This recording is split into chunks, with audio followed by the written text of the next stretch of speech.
Adversity has the effect of eliciting talents, which in prosperous circumstances would have lain dormant.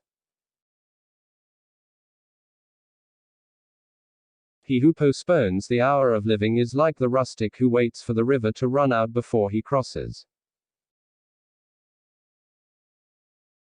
The one who cannot restrain their anger will wish undone what their temper and irritation prompted them to do.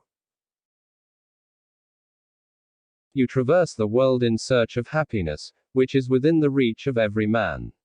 A contented mind confers it on all. What we learn only through the ears makes less impression upon our minds than what is presented to the trustworthy eye. While fools shun one set of faults, they run into the opposite one.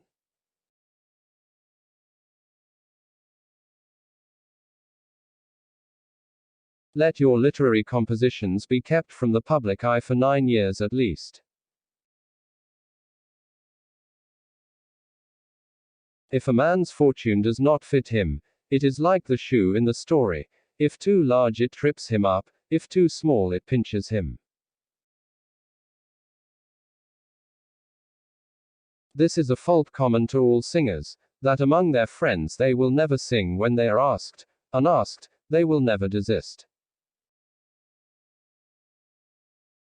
It is no great art to say something briefly when, like Tacitus, one has something to say.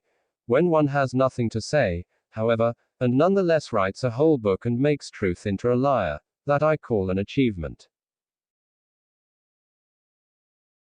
It is your concern when your neighbor's wall is on fire.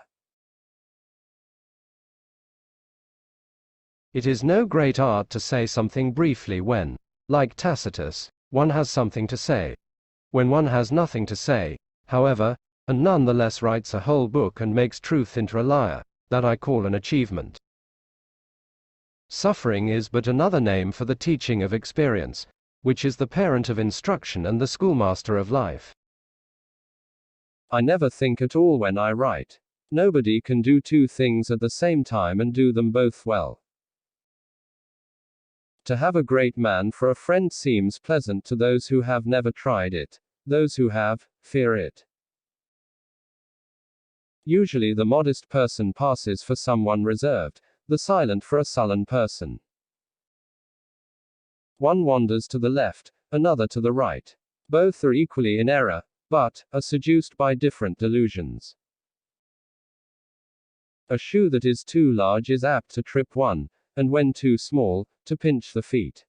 So it is with those whose fortune does not suit them. A portion of mankind take pride in their vices and pursue their purpose. Many more waver between doing what is right and complying with what is wrong.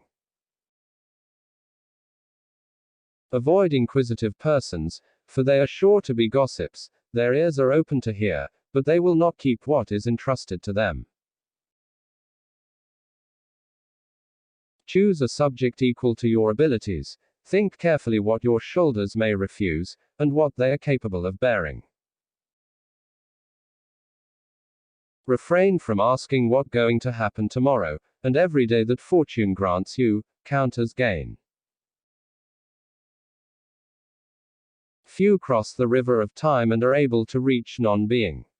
Most of them run up and down only on this side of the river.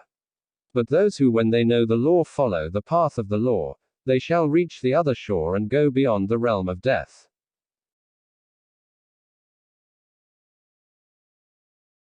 Time will bring to light whatever is hidden. It will cover up and conceal what is now shining in splendor. Why do you hasten to remove anything which hurts your eye, while if something affects your soul you postpone the cure until next year? In laboring to be concise, I become obscure.